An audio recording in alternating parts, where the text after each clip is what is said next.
Hey everyone, welcome back to Kicking It with Taekwondo. I'm Jasmine Rivera, but you can call me Jazz, and I'm here with. Master Daniel Park. Good to be back with you all.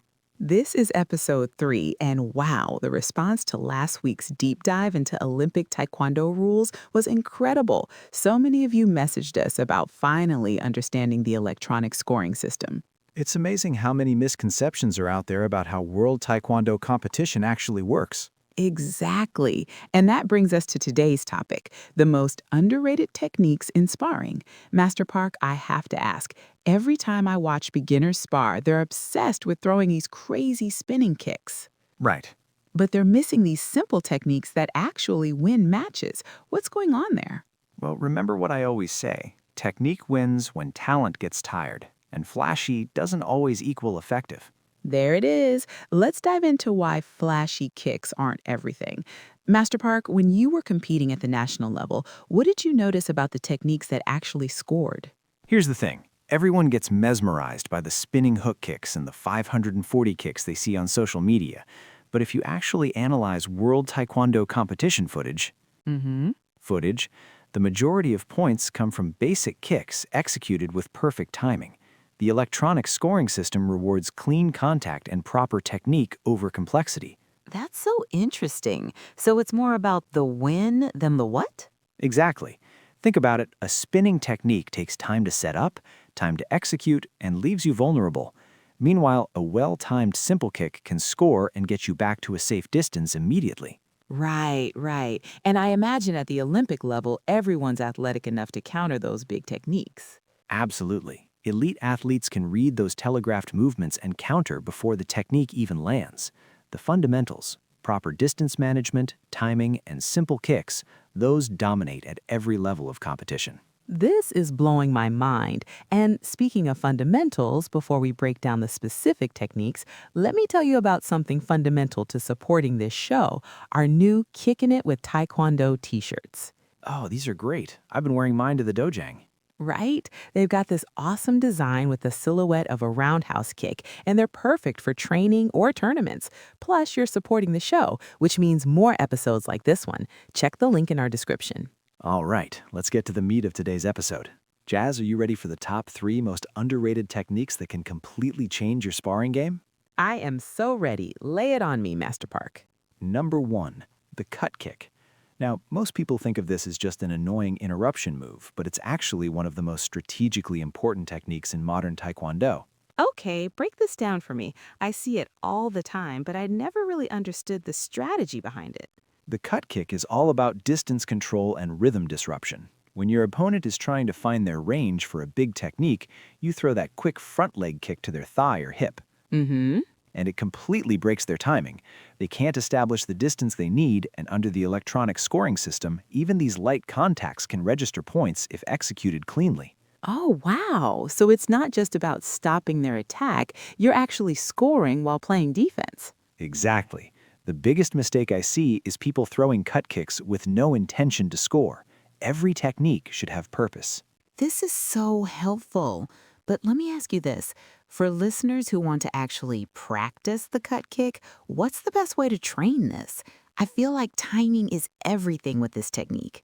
Great question. Start with partner drills.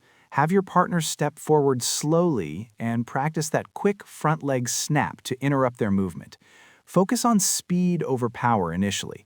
You want that kick out and back before they can grab your leg. Then gradually increase their stepping speed until it becomes instinctual. And what about targeting? I've seen people throw cut kicks to different areas. Is there a sweet spot? Absolutely. Aim for the hip area or upper thigh. It's the perfect balance between scoring potential and stopping power. Too high and you might miss the electronic sensors. Too low and you're not really disrupting their balance. The hip area also forces them to reset their stance, which is exactly what you want. That's brilliant. What's number 2? The back leg roundhouse counter. This is where timing becomes everything. Most people are so focused on attacking that they completely miss the counterattack opportunities. Okay, walk me through this one. Your opponent throws their attack, let's say a front leg roundhouse. As they're extending, that's when they're most vulnerable. You slip back slightly and fire your back leg roundhouse to their ribs. The electronic scoring system actually rewards this because it recognizes clean contact during the exchange. Counter techniques often score higher than initial attacks because of the timing component. Wait, so the system can actually tell the difference between who attacked first and who countered? Not exactly, but it recognizes which techniques land with proper force and clean contact during an exchange. The timing principles still apply. A well-executed counter usually has better technique quality. That makes total sense. And what's the biggest mistake people make with counters? They wait too long. By the time they decide to counter, the opportunity is gone. Counterattacking has to be instinctual. You see the opening, you take it immediately. That makes perfect sense. Now, for the counter roundhouse, I'm really curious about the training aspect here, too. How do you develop that split-second reaction time? Because it sounds like this is all about muscle memory. You're exactly right. It's all muscle memory. I have my students practice what I call reaction drills. Your partner throws slow, telegraphed attacks, and you practice the counter response. Start with them holding mitts at chest level, throwing a slow roundhouse, and you slip back and counter. Do this hundreds of times until your body automatically responds to their movement, not their technique completion. That's fascinating. And I imagine footwork is crucial here. You mentioned slipping back slightly. Can you break down that movement pattern? Perfect question. It's not a big step back, just a slight weight shift to your back foot to create that inch or two of distance.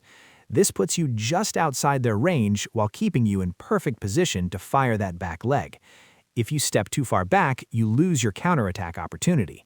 If you don't move at all, you might get hit. That small adjustment is the sweet spot. Okay, I'm on the edge of my seat. What's technique number 3? The push kick, or what we sometimes call the teep style technique. This is pure ring control, and it's incredibly undervalued in Taekwondo sparring. Interesting. I always think of push kicks as more of a Muay Thai thing. Exactly why it's underrated. In Taekwondo, the push kick serves two critical functions. It prevents your opponent from closing distance for their power techniques, and it can actually score points if executed to the torso with proper force. Wow, so you're literally controlling where the fight happens. Precisely.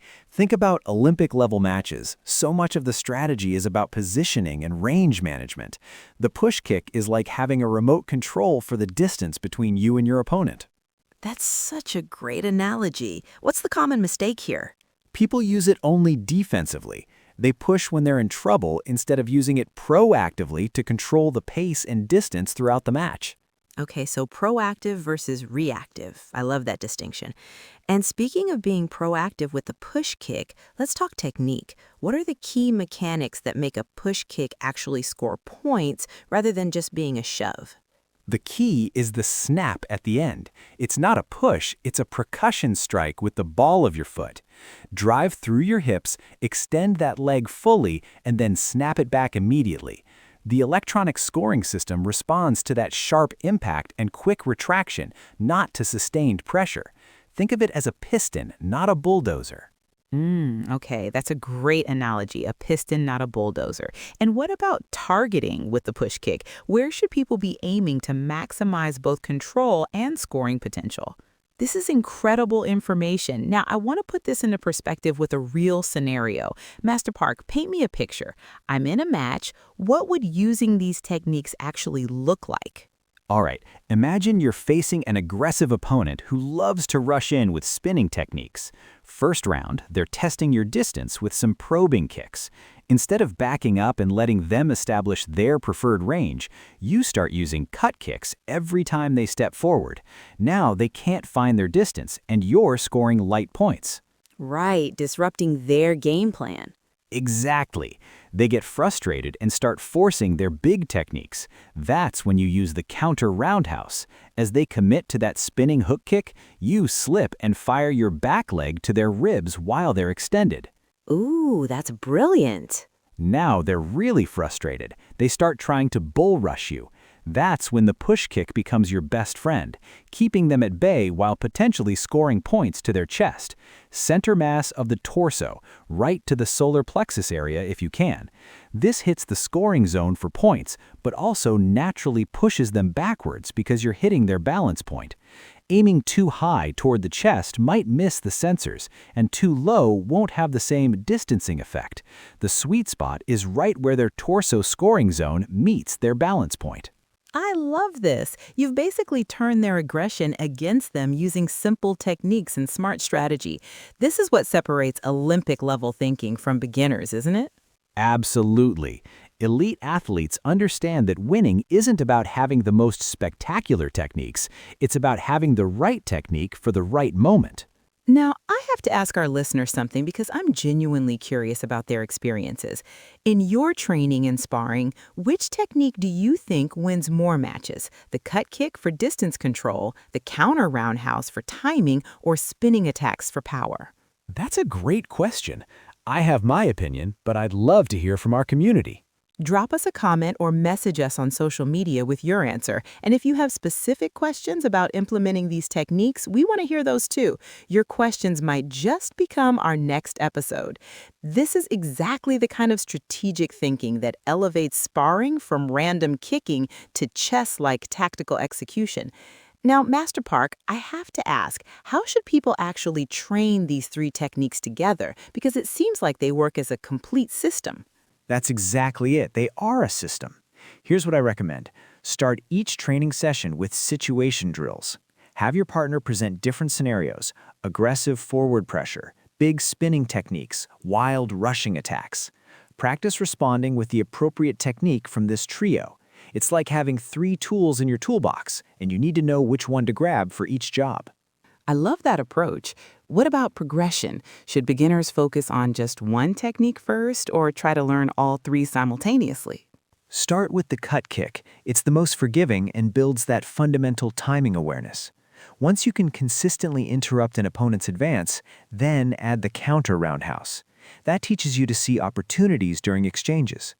The push kick should come last because it requires the most precise judgment about distance and timing. Master one, then layer in the next. By month 3, you should be chaining them together naturally. That progression makes so much sense. And I imagine this is where a lot of people struggle, knowing they should use these techniques but freezing up in actual sparring. What's your advice for people who understand the theory but can't execute under pressure? This is where drilling becomes crucial. You need to practice these techniques so many times that they bypass your conscious decision-making. I tell my students, if you have to think about it, you're already too late.